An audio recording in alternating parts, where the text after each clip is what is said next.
Hey guys, sorry. I was chatting away and didn't realize that the thing cut off on me.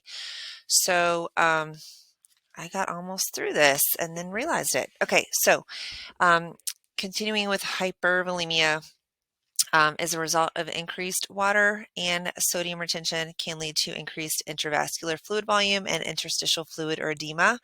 Some signs and symptoms of hypervolemia are weight gain, ascites, edema, increased urinary output, cardiac signs and symptoms like hypertension, tachycardia, JVD, development of the S3 heart sound. Remembering from health assessment that the S3 is present because of the large amount of blood volume that are entering the ventricles. So that can cause that extra heart tone. And then JVD develops as blood backs up in the right side of the heart. So we will see that JVD. Some respiratory symptoms develop as fluid leaks from the pulmonary capillaries into the alveoli because of the increased circulating blood volume and the inability of the left side of the heart to pump the blood volume forward to then perfuse the body. So because of that, blood will then back up into the lungs, and you will see them have respiratory symptoms like coughing, tachypnea.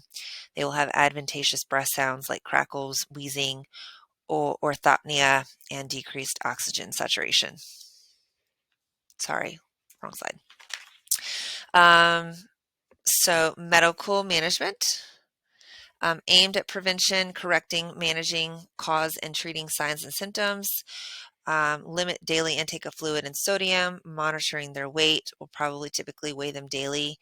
Um, Typically, if they gain 1 to 2 pounds in a day or 3 to 5 pounds in a week, that is an indicator that we are in hypervolemia. We will then use diuretics, and if diuretics do not work for getting rid of the fluid volume, then we can put the patients on temporary renal dialysis, which will help the kidneys get rid of the extra fluid if they can't, if their body is just can't work, keep up with, their kidneys can't keep up with the amount of fluid within their body. So some complications are worsening heart failure with pulmonary edema, um, which is potentially life-threatening condition due to progressive hypoxia that develops as the oxygen exchange is compromised because of the fluid in the alveoli. Emergent interventions for pulmonary edema include oxygen therapy, diuretics, morphine, because that's going to lower your respiratory rate so you're not having to work as hard, and then vasodilators to help hopefully open up the airway, open up the capillaries, um, uh, and help to prevent, your ability and help you breathe a little bit better. All right. Fluid and electrolytes. So some functions of electrolytes. They distribute body water between fluid compartments. They are a regulate acid base balance. They maintain body fluid volume and osmolality, and they promote neuromuscular um, capability. All right, so sodium is what we're going to talk about first. The normal sodium level is 135 to 145 milliequivalents per liter. It is a cation, contributes to serum osmolality. The function is primary regulator of volume, osmolality, and distribution of extracellular fluid. It will help maintain neuromuscular activity. It maintains blood volume. It is the most plentiful electrolyte in the extracellular fluid. It helps transmit neuromuscular impulses, and it combines with chloride and sodium bicarb, which is HCO3, to regulate acid-base balance. So that is the primary task of sodium. Sodium levels are controlled by thirst, the antidiuretic hormone, and the renin-angiotensin-aldosterone system. So if sodium levels are with elevated sodium levels, the release of the antidiuretic hormone is seen, which then will stimulate the thirst mechanism within the body. So hopefully your body will say, I'm drink more water. Your sodium is getting a little bit elevated, and hopefully by you drinking that will help to decrease that. So typically in most countries, the normal intake of sodium, this is pretty sad, is 500 milligrams a day. But in the United States, it is about 6 to 15 grams a day. So we are putting a lot. That's why a lot of people in this country have kidney issues, because we're putting a lot of kidneys excrete the sodium. So we're putting a lot of, hardship on the kidneys. Some sources of this include table salt, seafood, cheese, and processed foods. So again, it's the most abundant electrolyte and extracellular fluid. It helps maintain osmotic pressure and acid-base balance with the sodium bicarb and the chloride. Again, the aldosterone assists in regulating serum balance, and it's affected by food intake. All right, so first we're going to talk about hyponatremia. Usually it's less than 135 milliequivalents per liter. If it gets to be critical, it's less than 125 milliequivalents per liter. Managed with sodium-containing fluid and food. Some signs and symptoms are headache, lethargy, confusion, seizures, nausea, vomiting, and coma. Treatment, fluid restrictions, and severe neurological symptoms. They can give 3% normal saline and oral sodium supplements, like you can give sodium bicarb sometimes too, and loop diuretics.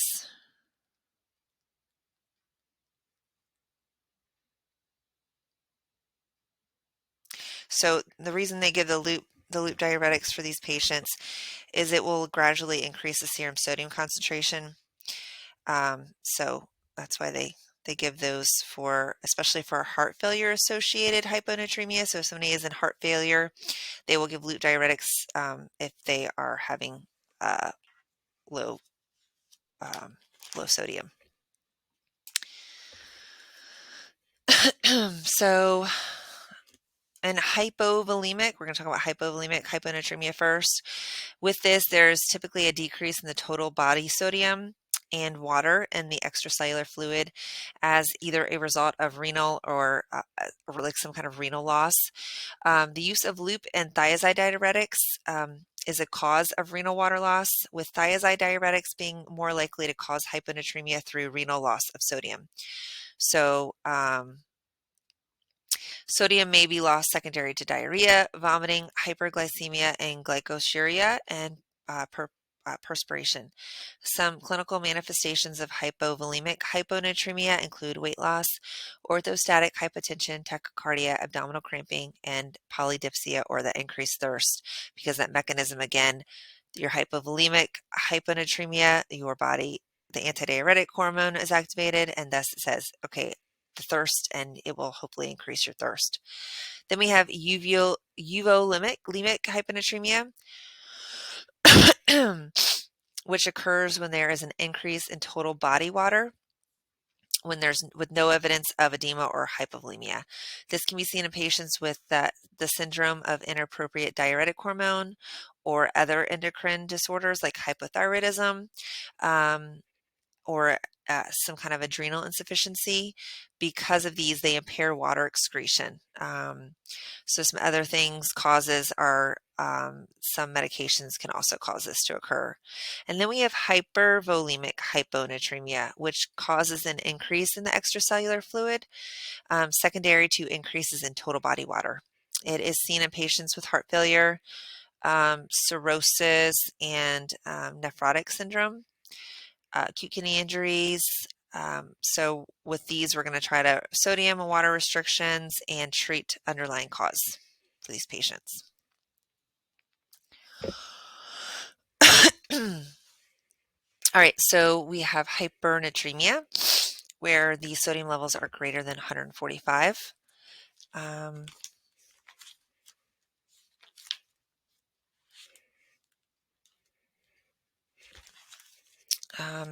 These are managed with fluid replacement at a moderate rate. Signs and symptoms include disorientation, hallucinations, agitation, restlessness, neuromuscular irritability, confusion, seizures, lethargy, tachycardia, dry mucous membranes, skin flushed, agitation.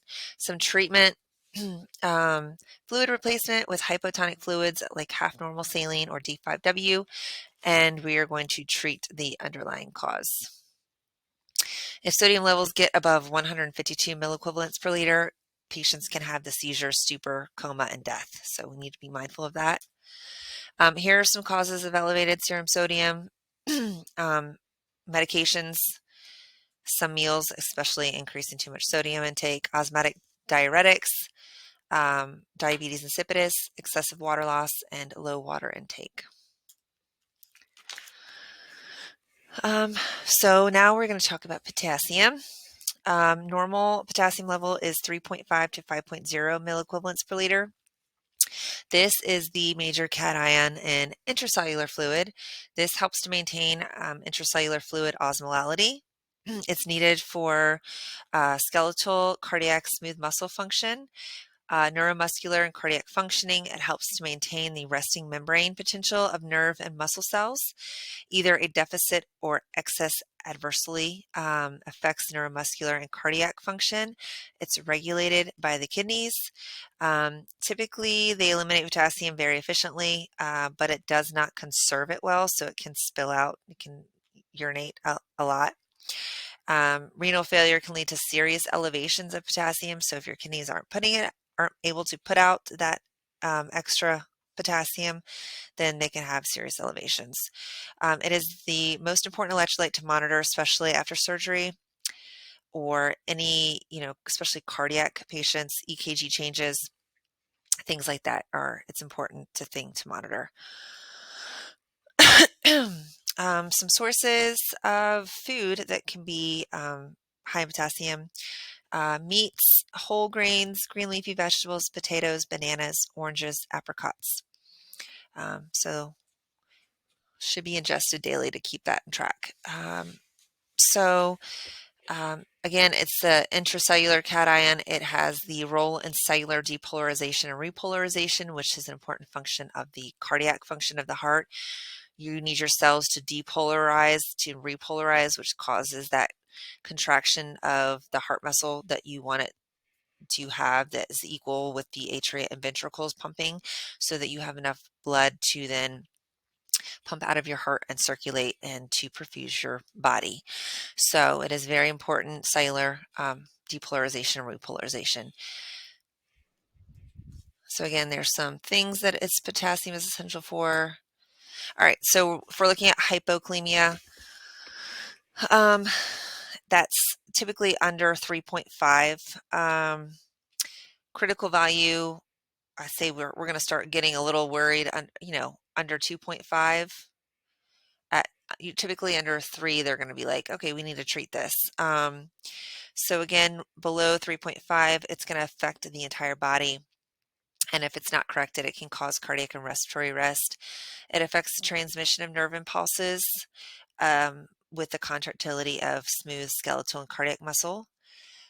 Losing too much potassium through the kidneys with inadequate intake, like because of anorexia, alcohol, because anorexia, obviously for obvious reasons, they're not taking in enough. Alcoholics, typically if they're drinking more alcohol, they're not ingesting enough food intake or vitamins, minerals, electrolytes that they need.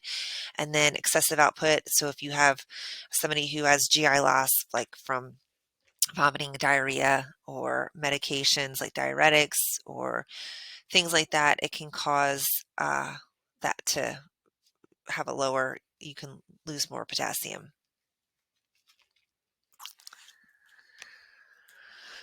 All right, so some signs and symptoms of hypokalemia include cardiac, pulmonary, neuromuscular, and GI symptoms. Again, cardiac arrhythmias, pulmonary issues, the neuromuscular rigidity, and you can have nausea, vomiting, diarrhea, and things like that. Can have weakness, lethargy, hyporeflexia. So you're going to have the hyporeflexes within your muscles, abdominal cramping, EKG changes. Severe hypokalemia can lead to cardiac respiratory arrest can occur.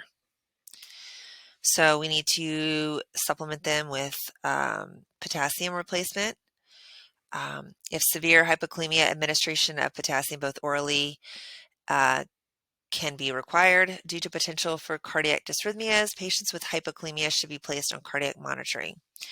Please know if you guys are going to give anything IV with potassium, it burns a lot going into the vein. This is a medication where you cannot do an IV push. It can be caustic to veins. It can cause necrosis in veins.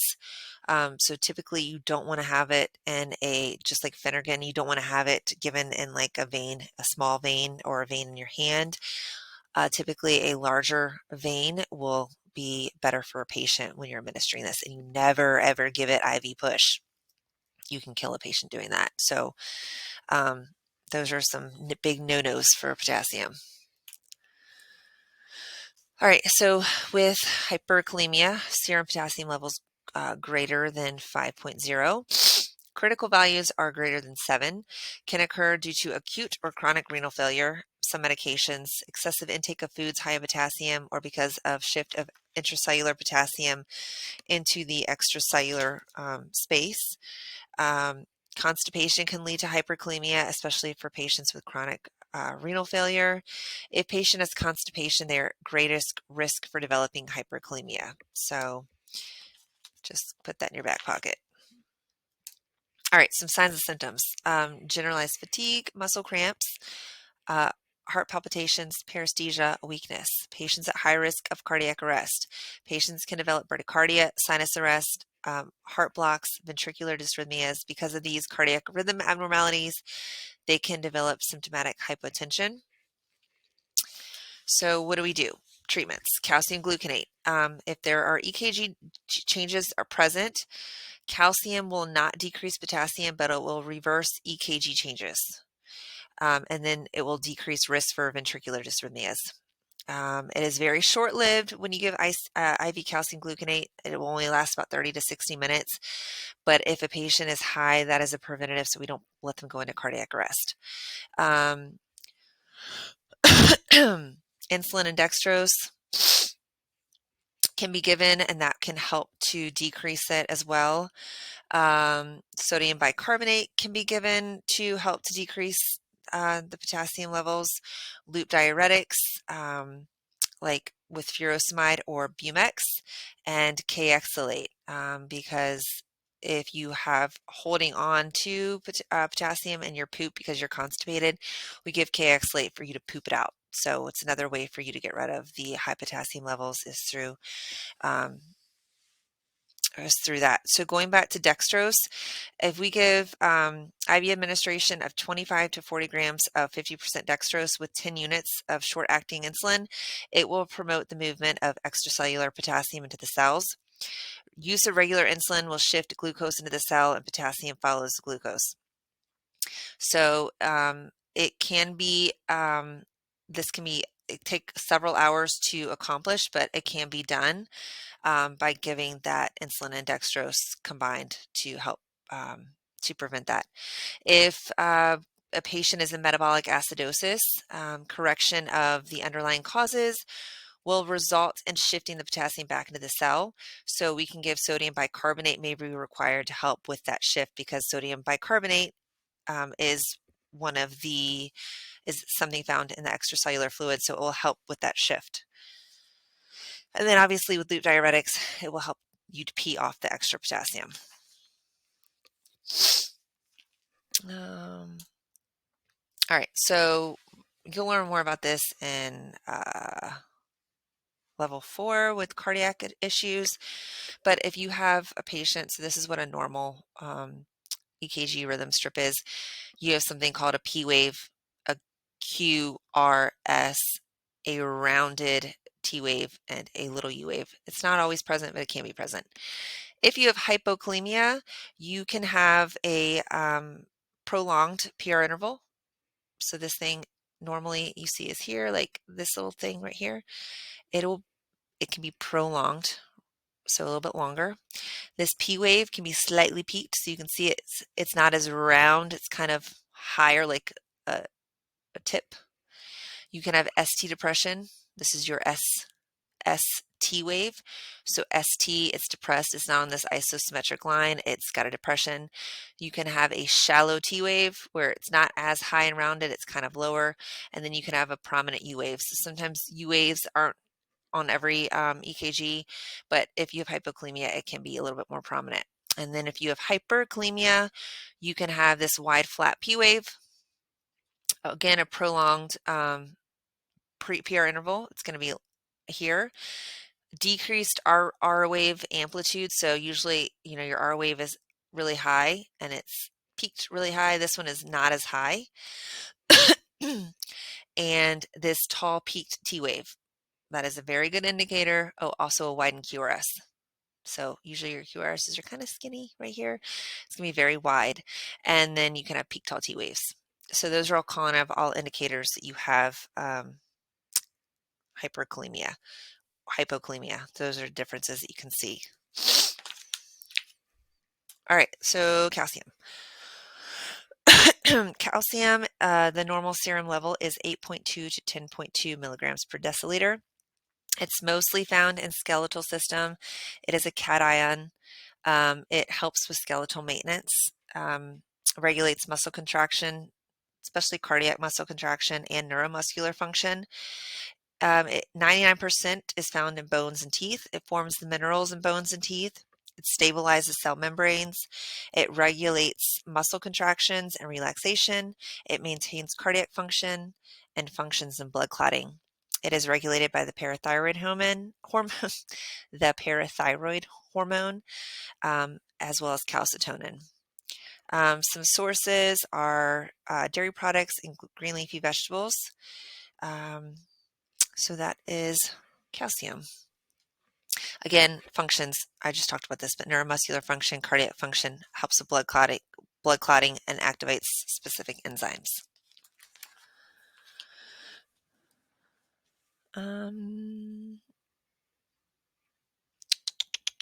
So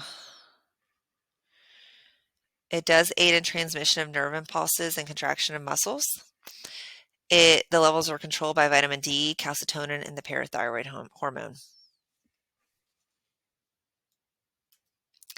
All right, so with hypocalcemia, this is considered less than 8.2 milligrams per deciliter.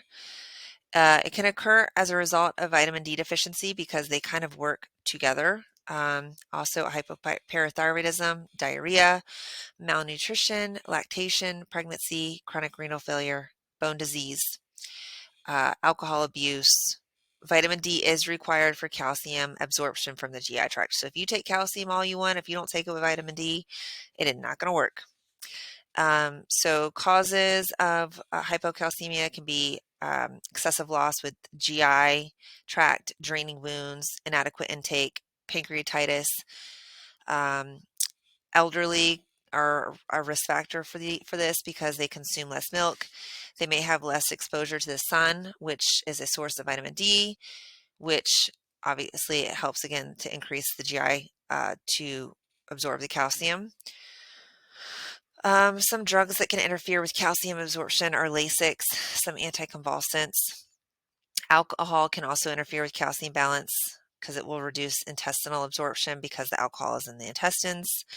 Some surgery may produce hypocalcemia within 24 to 48 hours. Decreased calcium can also be caused by decreased intake, obviously, or absorption, or increased calcium excretion. Certain eating disorders, laxative use, patients having multiple blood transfusion can all have low calcium. So some signs and symptoms, dependent of rapidity of the onset and severity. So depending on how fast that this happens, acute and moderate, we can have excitability of the nerves, which can lead to focal numbness, muscle spasms, paresthesia, twitching, tremors, and tetany. Chronic, we can have coarse hair, brittle nails, cataracts, chronic pruritus, which is itchiness and dry skin. Diagnostic tests are Trousseau and Chopsek test. So we'll talk about those in a little bit. Severe symptoms managed with IV replacement of calcium gluconate at a moderate rate.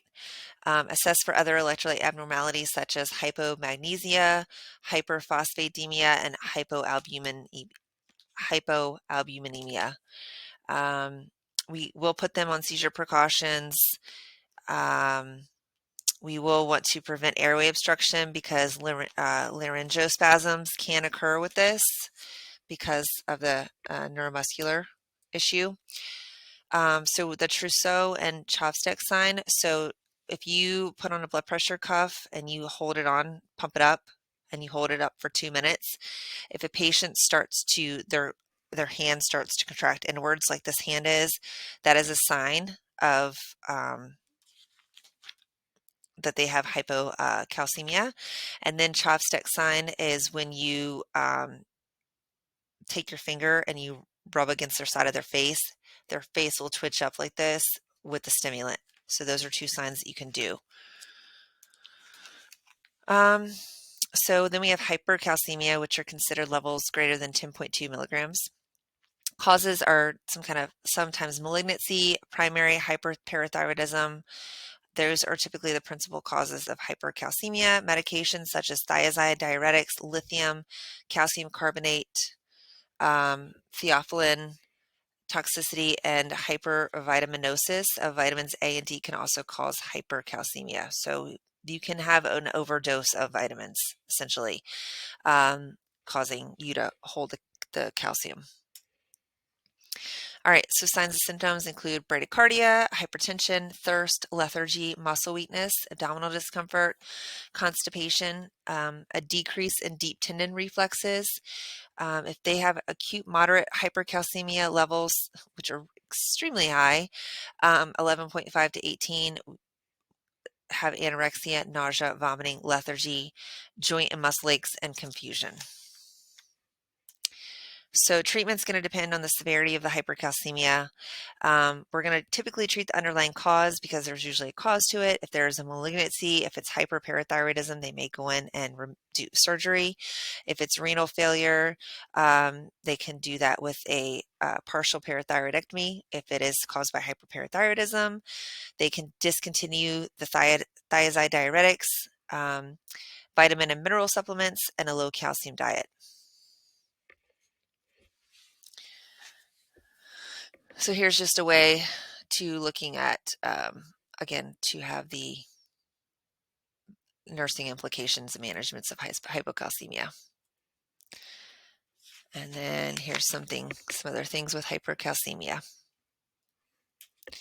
All right, so magnesium. The normal serum level of magnesium is 1.6 to 2.2. It's found in the skeletal system.